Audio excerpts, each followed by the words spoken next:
Now we're ready to begin chapter 3 entitled, Hey, God's Definition of a New Moon.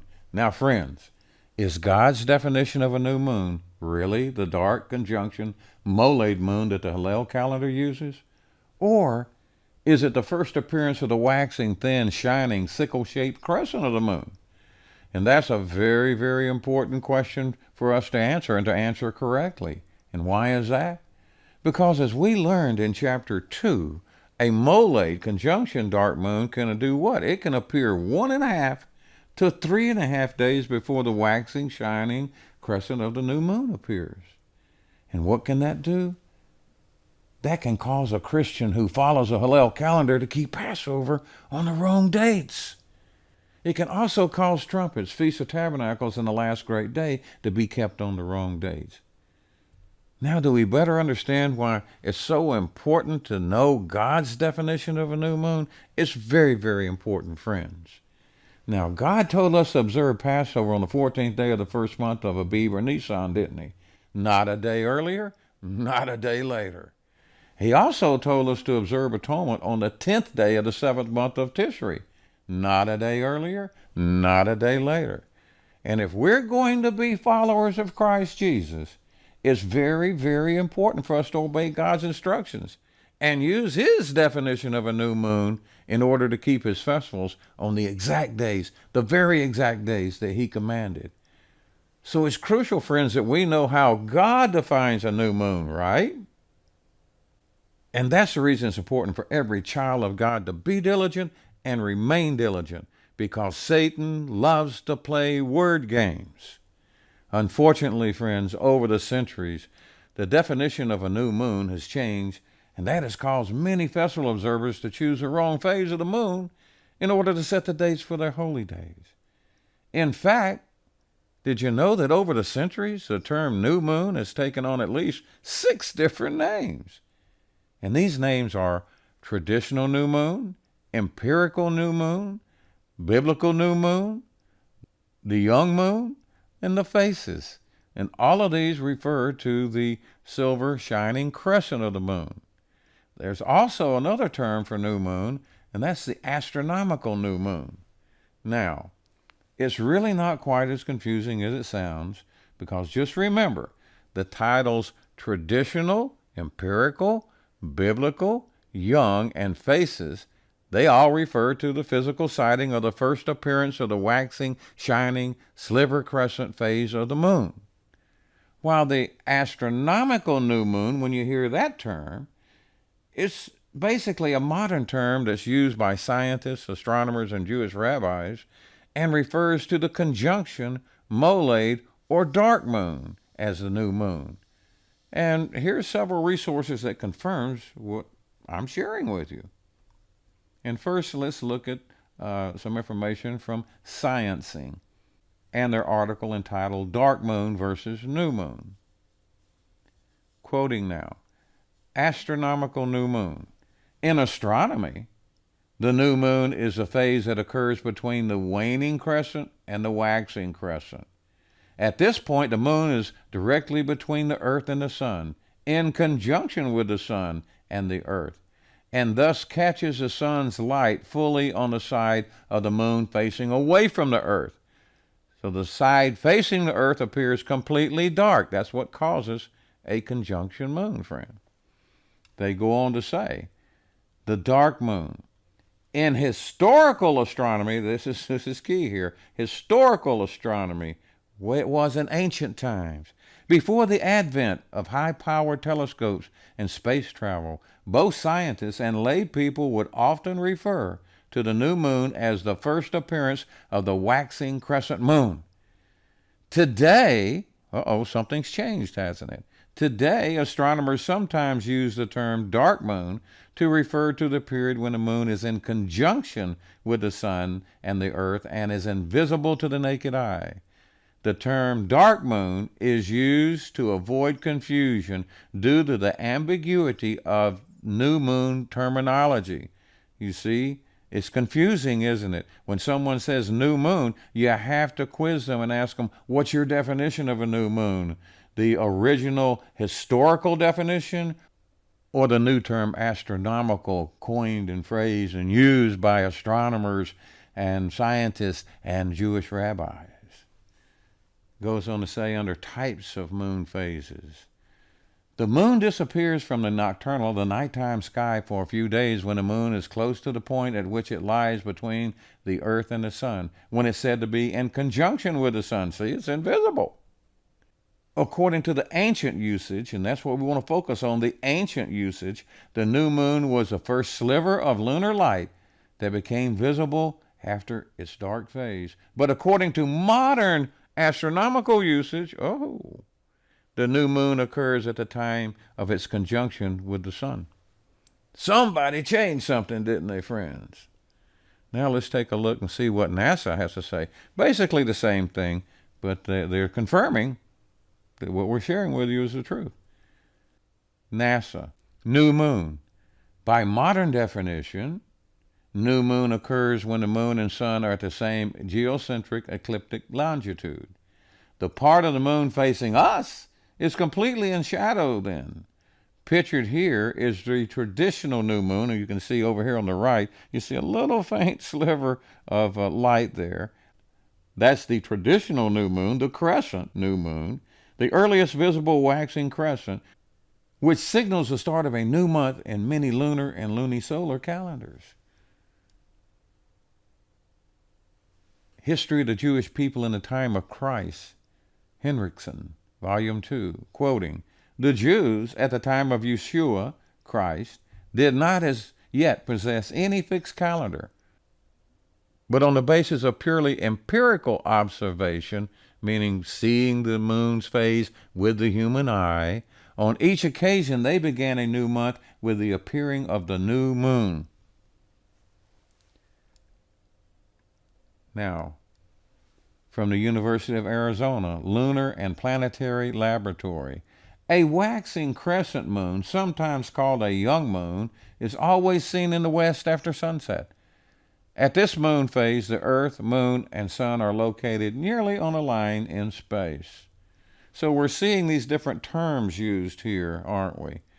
We're seeing the term traditional new moon, empirical new moon, young moon, and now let's take a look at the word phasis. And what does it mean? The first appearance of the new moon. The appearance, to bring to light, cause to appear, show. So friends, these are the different terms for the crescent new moon when you first see that little crescent. But you know what? There's one more name associated with the new moon, which is probably the most important of them all. And that is its Hebrew name, Hodesh or Kodesh, which is commonly interpreted as month. However, friends, its meaning is a little more specific than that, as we're going to see as we move through this study. So let's take a look at what several biblical resources have to say about the word Kodesh or Hodesh and its root word, Kodash. Kodesh from Strong's. The new moon, by implication a month, is monthly or new moon. It comes from a root word 2318, doesn't it? And let's see what that has to say. Kadesh. To be new, causative, to rebuild. It's been used in the King James as renew or repair. Let's go to word study of the dictionary of the Old Testament. Hodesh, a masculine noun meaning new moon, first day of the lunar month. It also can mean month. Its use can be put into two categories. The new moon, hey, listen to this, the day when the crescent moon is once again visible, 2 Kings 4:23. What about Vine's Old Testament? What does it have to say? Kodesh, new moon, or month. It can refer to either one. This noun occurs about 283 times in biblical Hebrew and in all periods. The word refers to the day on which the crescent reappears. Hallelujah. Hallelujah. How do we deny these things? How can we deny these things, friends? And what about the word study Old Testament? Hodesh, month, monthly, new moon. It can refer to any of those things, but primarily it refers to a new moon. Let's read here. Although this word properly means new moon, it says, it is commonly used as an equivalent to our word month, because a month began, listen to this, friends, when the thin crescent of the new moon was first visible at sunset. So what do, friends? We discover that originally the new moon was defined as the earliest visible sighting of the waxing, shining, sliver crescent phase of the moon. And only in modern times has the definition of a new moon been redefined and is often called the dark conjunction and molade moon. And just who redefined the meaning of a new moon? Astronomers, scientists, and rabbis. And now we can answer the question we asked in the previous chapter. Does the Hebrew word molade, meaning birth, ever occur in the Bible in reference to the moon or a calendar? Now, in his book entitled The Problem of the Molade, biblical scholar Solomon Gandez answers that question for us. In his writing, The Problem of the Molade, he says on page 250, quoting, the origin of the terms molade and toledah is shrouded in darkness. As we shall see below, that Gamaliel still avoids their use, but employs the word hiddush. These terms may perhaps be of Chaldean or Persian origin. Whoa, not Hebrew. And you know Babylon, Chaldean. He goes on to say, in the Bible the term molade never occurs, neither in its literal nor in its figurative calendrical significance. Has nothing to do with a calendar. Doesn't refer to the calendar at all in the scriptures. With regard to the calendar, we find there is only the word Hodesh or Kodesh, referring to the visible new moon, and he is a scholar well respected in the Hebrew community, friends. Now, to be clear on this matter, the word moladeth does appear in the Bible 21 times in 21 verses, but only in reference to nativity or someone's lineage. It does not appear in Scripture in relation to the moon or calendar. So, to confirm this, let's take a look at this Hebrew word and how it's used in the Bible in order to verify what I'm sharing with you. It has been translated in the King James Version as begotten, born, issue, kindred, and native or nativity. Moladeth, nativity, birth, birthplace. By implication, a lineage, a native country, also offspring or family. And it comes from the root word yalad, a primitive root, to bear young, causatively to beget, medically to act as a midwife, specifically to show lineage. And here we have the 22 matches in 21 verses and how it's used in the scriptures. And you can do this at your leisure time and look through all of these verses if you would like, and just pause the video and see if there's anything in there that refers to the moon. You won't find it. But moving on now. Friends, God's true new moon is the first sighting of the waxing crescent moon, not the molade. Therefore, the phase of the moon known as the molade has absolutely nothing to do with God's true calendar in the sky, friends. It's a feature of Hillel's festival calendar, not God's festival calendar. In fact, do you know that even many rabbis do not understand their own molade new moon doctrine?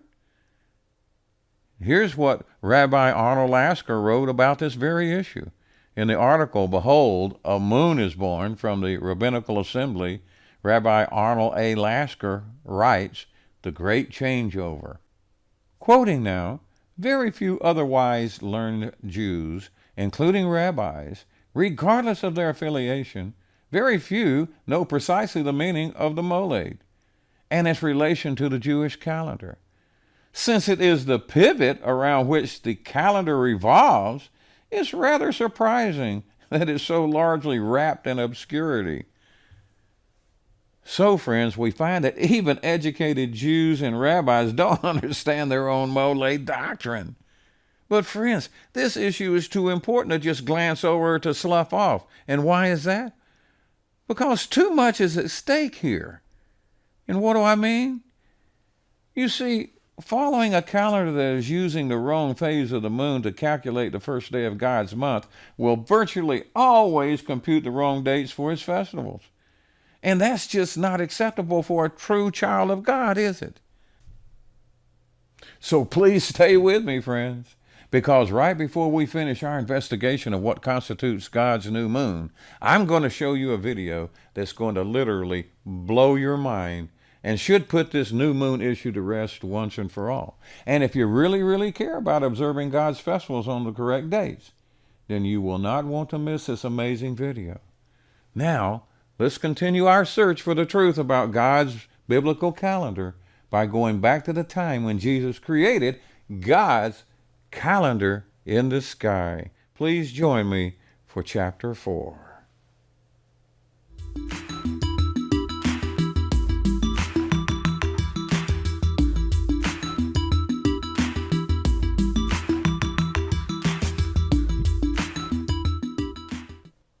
And here we are, friends, in chapter 4, entitled, God Sets His Biblical Calendar, up in the sky. Now, as we discussed earlier, God's calendar in the sky is a lunisolar calendar, isn't it, friends? Which makes use of what? Both the sun and the moon. And as we said earlier, the moon's phase tells us where we are in any given month, while the position of the sun shows us where we are in God's 4 seasons and in his solar year. This is how the sun and the moon work together in order to form a lunisolar calendar, isn't it? As we discussed again a few chapters ago. Now let's see what the following resources have to say about this. Again, we have to verify everything and make sure that, we're not making this stuff up.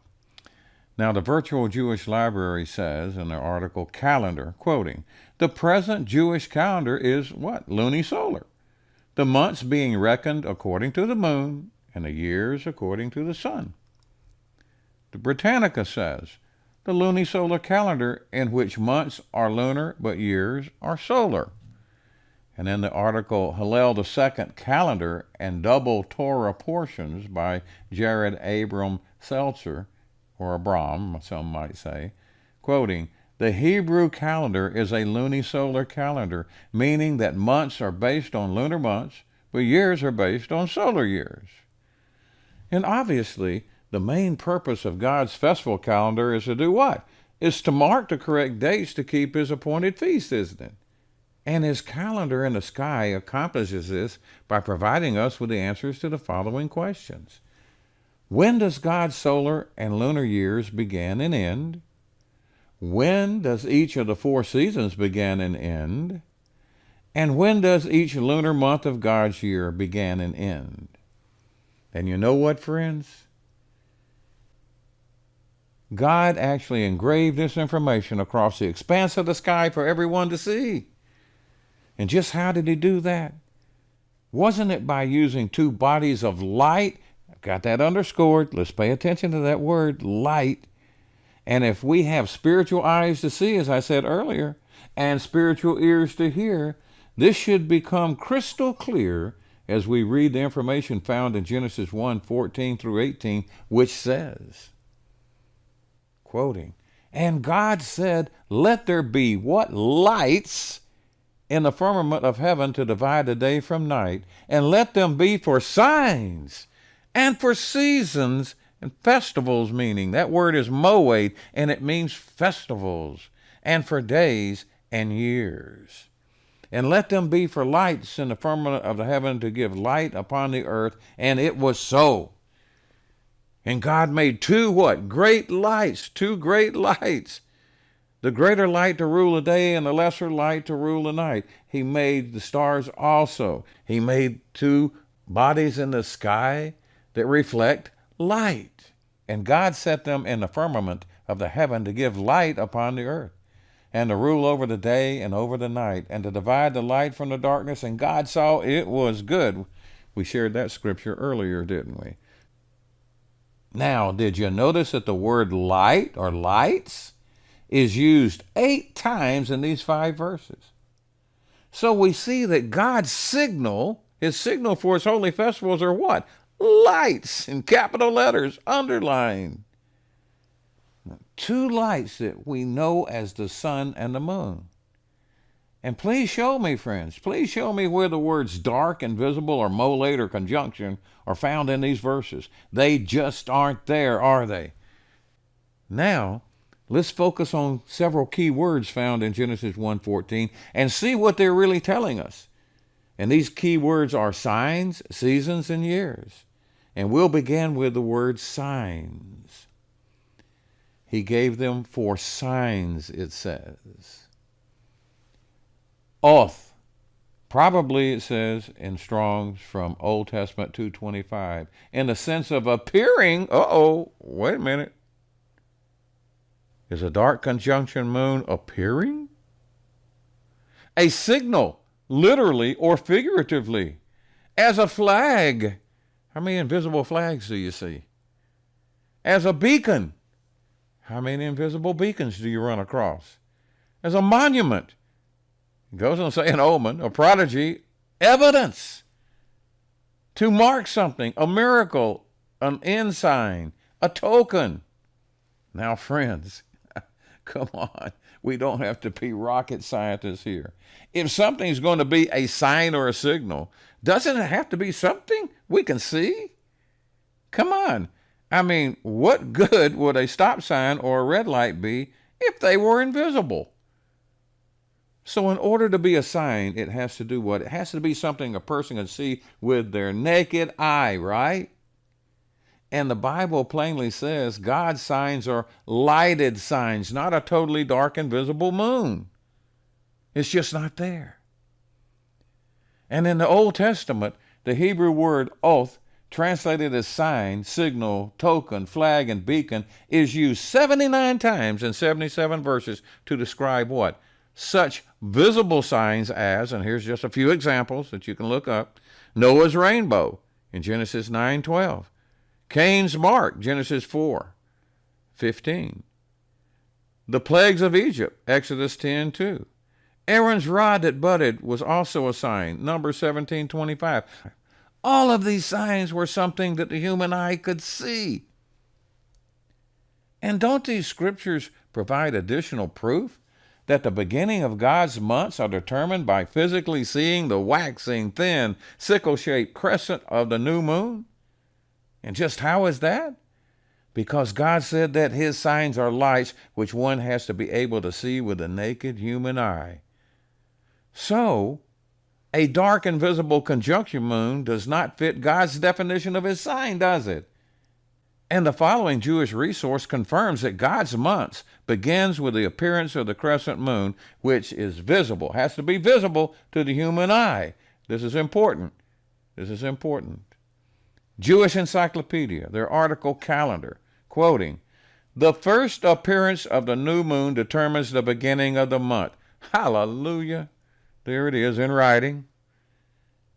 At first, a small and faint arc, like a sickle, can be seen by those endowed with good sight from spots favorable for such an observation. Wow, wow.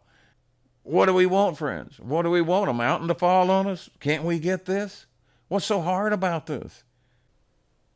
And as I stated earlier, the words dark and visible, molate and conjunction are not found anywhere in Genesis 1:14 through 18, are they? Friends, they're just not there. They're just not there. And that should speak volumes to every Christian, every saint who has eyes that can see and ears that can hear, shouldn't it? And a little later in this program, I'm going to discuss exactly how God's lunisolar calendar works in more detail, in a lot more detail. But first, we need to cover a little more information about God's calendar. So let's move to the days of ancient Israel and see just what moon phase Moses, Aaron, and the Israelites kept as the beginning of God's months. And you know what? I believe this information will also surprise most or much of today's festival observers. Please join me there. Thank you.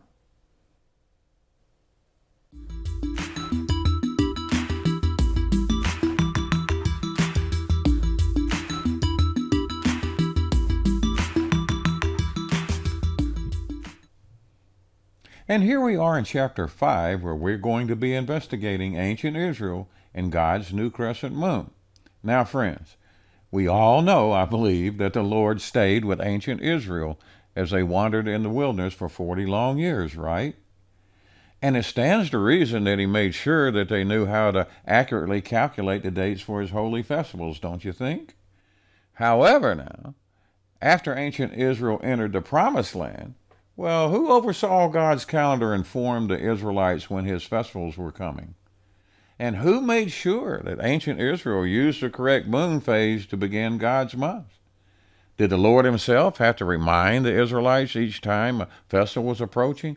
Or did he assign that responsibility to someone else like the sons of Issachar? How about that? Now, Issachar was the ninth son of Jacob and the fifth son born to him by Leah, and we find that in Genesis 30, verse 17. He and his 4 sons migrated to Egypt and stayed there until the Exodus. And ultimately, Issachar and his children became one of the tribes of Israel. And when they left Egypt, Issachar's tribe had numbered 54,000 fighting men over 20 years old.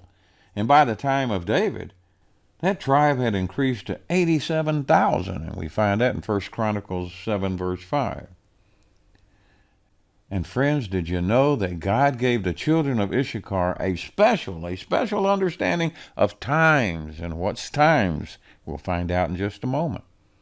But he gave them a special understanding of times so they could accurately calculate the dates of his holy festivals for the entire nation of Israel. Did you know that, friends? I don't believe you knew that, did you? Well, maybe a few of our viewers did. And we find this recorded in 1 Chronicles 12:32, which says, quoting now, "And of the children of Issachar, which were men that had understanding of the times, to know what Israel ought to do, the heads of them were 200." And there were 200 of these gifted men. "And all their brethren were at their commandment." But friends, what does the phrase understanding of times really mean? Well, let's take a look at a couple of Bible commentaries and see what they have to say about this phrase. And first we'll visit Matthew Henry's commentary under the subject of Issachar, quoting now, "They were men of great skill above any of their neighbors, men that had understanding of the times to know what Israel ought to do." Had a special gift of wisdom, didn't they? Goes on to say, "Or the ceremonial times, the times appointed for the solemn feast." Whoa. "Therefore they're said to call the people to the mountain, for almanacs were not then so common as now." And how about McClintock and Strong's Biblical Encyclopedia? Under Issachar it says, quoting, "They had understanding of the times to know what Israel ought to do, and all their brethren were at their commandment." By the latter Jewish interpreters, it is explained as skill in ascertaining the periods of the sun and the moon. Thank you, God. The intercalation of months and dates of solemn feast, and the interpretation of the signs of heaven. Wow. So we find that the children of Issachar were blessed by God with an understanding of how to accurately use God's 2 lights in the sky, the sun and the moon, to correctly calculate the dates of his annual festivals, along with the responsibility of what? Calling the people to the mountain to worship in order to celebrate God's holy events and festivals, or for any other reason God would want them assembled. But one of the questions we need to ask, were Israel's festival dates determined by physically sighting the sun and moon, using only the naked human eye and without using any mathematical calculations? Well, is there any way to know for sure? There is, according to the 1906 Jewish Encyclopedia, which says, in their article, Calendar, the History of, quoting now, listen to this, friends. It's very, very interesting. "The history of the Jewish calendar may be divided into 3 periods. The biblical," well, why not just stop there? Anything outside the biblical is usually a mess. "The Talmudic, and the post-Talmudic." Now, the first period, the biblical period, it rested purely on the observation of the sun and the moon.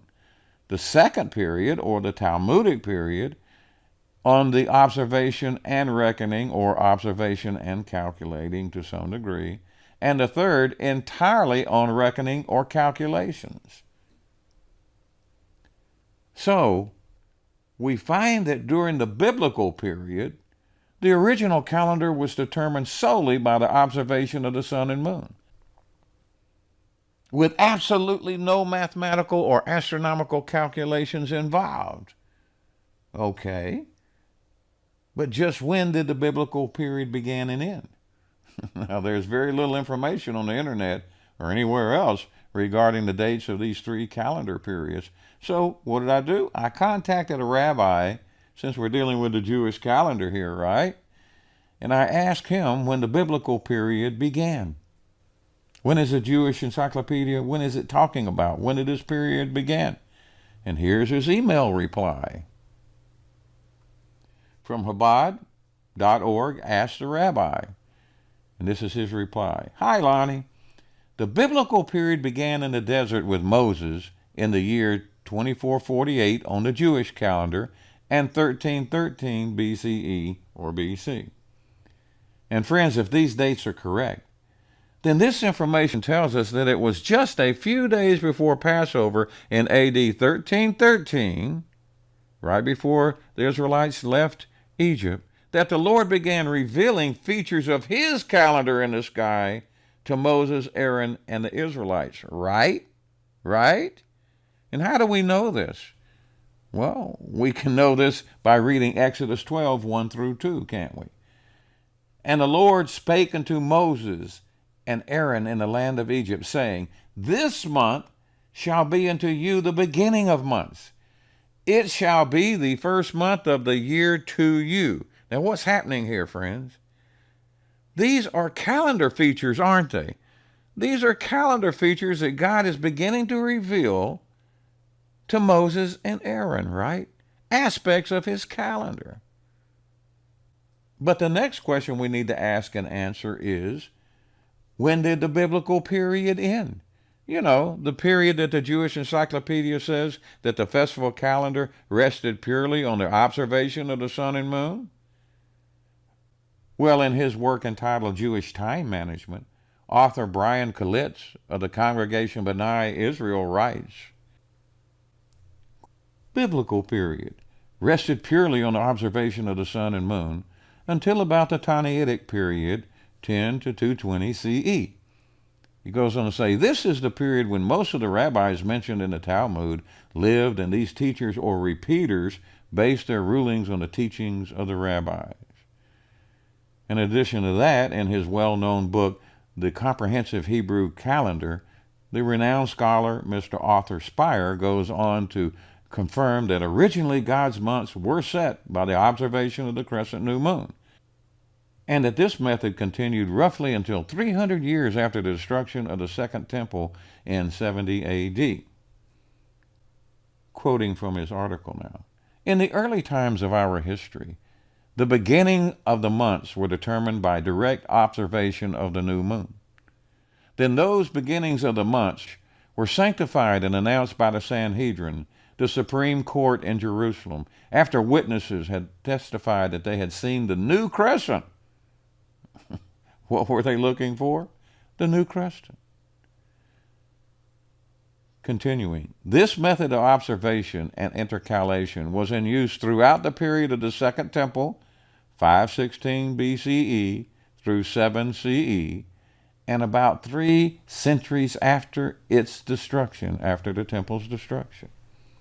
Now, friends, if the biblical period started in BC 1313 and ended sometime after the destruction of the Second Temple in 70 AD, then that means the setting of God's month by physically observing the appearance of the crescent new moon was introduced to the children of Israel before they left Egypt, right? Through their journey into the wilderness, through Christ's earthly ministry, and also through the creation of the first century New Testament churches, right? In fact, the Jews' own Mishnah records that the Rabbi Gamaliel, who is mentioned in Acts 5:34, showed witnesses that claimed to have seen the new waxing crescent moon. He showed them diagrams of the different phases of the moon in order to evaluate the accuracy of their testimony. And we find this recorded in Mishnah Rosh Hashanah. Quoting now from this excerpt. If a father and a son have seen the new moon, they should both go to Jerusalem. Not that they can join together as witnesses, but so that if one of them is disqualified, the other may join with another witness. Rabbi Shimon says that a father and a son and all relatives are eligible to testify to the appearance of the new moon. Continuing to quote, how do they test the witnesses? Rabbi Gamaliel of Acts 5:34 had diagrams of the moon on a tablet hung on the wall of his upper chamber. And he used to show them to the unlearned and say, did it look like this or this? And friends, this is the same Gamaliel who interceded for the apostles while they were being threatened by the Sanhedrin. Let's see what Britannica has to say about this. Quoting now. Gamaliel the first, Jewish scholar. It is certain, though, that Gamaliel held a leading position in the Sanhedrin and that he enjoyed the highest repute as teacher of the law. He was the first to be given the title Rabbin. The New Testament, Acts 5:34 through 39, relates that Gamaliel intervened on behalf of the apostles of Jesus when they had been seized and brought to the Sanhedrin. And another passage, Acts 22:3, tells how St. Paul, in a speech to the Jews, tried to influence them by stating that he had been a student of Gamaliel. Quoting Paul, I'm a Jew, brought up at the feet of Gamaliel. So we find, friends, that even during the time of the apostles, the members of the Sanhedrin were still quizzing witnesses who claimed to have seen the new waxing crescent moon. What else do we need as proof? And the article entitled A Jewish Month tells us what questions Gamaliel and the other rabbis asked the witnesses. And that's pretty interesting. Let's take a look from Chabad.org under the article The Jewish Month. The Jewish calendar is based on lunar cycles. Towards the beginning of the moon cycle, it appears as a thin crescent. That is a signal for a new Jewish month. How about that? The rabbis, scribes, and Jewish leaders, friends, they know what phase of the moon really begins God's month. So why do they keep vacillating here between the crescent moon and the molate? We're going to cover that in a little bit, and it's going to surprise you. So stay with us. Continuing now, quoting. Originally, there was no fixed calendar. There was no way to determine in advance the exact day of a coming holy day or holiday or bar mitzvah, because there was no way to determine in advance when the month would begin. The rabbis of the Sanhedrin would question the witnesses in order of their arrival. They knew what the proper responses to the questions ought to be, and were thus quickly able to identify fraudulent claims. Starting with the elder of each pair, they would ask, and listen to this, friends, tell us how you saw the moon. Doesn't that let us know right there it had to be something visible that they could see? In which direction was it in relation to the sun? Again, if it was a dark, invisible conjunction moon, how would you know? Number C, was it to the north or the south? Again, how would you know if you couldn't see it? How high in the sky did the moon appear to be? Very important here, number E. In which direction were the crescent's tips facing? The very fact that Gamaliel used diagrams of the moon's phase to test the witnesses' accounts is additional proof, isn't it, that the biblical new moon is something that had to be seen and seen with the human eye. They weren't running around with telescopes and binoculars looking at this. How do we know this? Because you don't need diagrams to confirm that you saw an invisible black moon, do you? You know what? You just need a blank piece of black paper, wouldn't you? That's all you need. Well, it looked like this or nothing. if that was the case. Now, friends, the information we just covered tells us several very important things. And they are, number one, the era the Jews call the biblical period, when only the new crescent moon was used to set the first day of God's month. It began in A.D. 1313, so they say, and lasted at least through the lifetime of Gamaliel, who questioned eyewitnesses about seeing the crescent new moon until his death in A.D. 116. Number two, the fact that the Jewish Encyclopedia states that there are 3 calendar periods, the biblical, Talmudic, and post-Talmudic, is also additional evidence that the Jewish calendar, not God's calendar, the Jewish calendar, evolved over the years, and that Hillel's calendar version is not the same calendar that God gave Moses and the Israelites. Right? Right? Come on and put on our thinking caps. Let's think through this, friends. And number 3, the last but not least, this information demonstrates that during the lifetime of Jesus, the members of the Sanhedrin were overseeing God's calendar in the sky and setting the dates for his holy festivals by the sighting of the new crescent moon. And this is the calendar that Jesus followed, friends, not the Hillel Jewish calendar, which was developed in A.D. 359, some 320 years after Jesus' crucifixion and resurrection. That's easy to see, isn't it, friends? So the question becomes,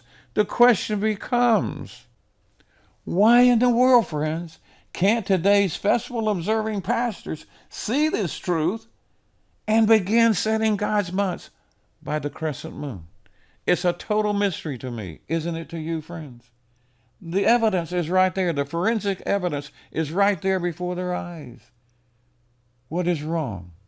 What is wrong, friend? But we got to get this straightened out, don't we?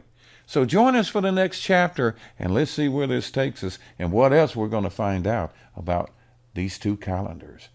Please join me there.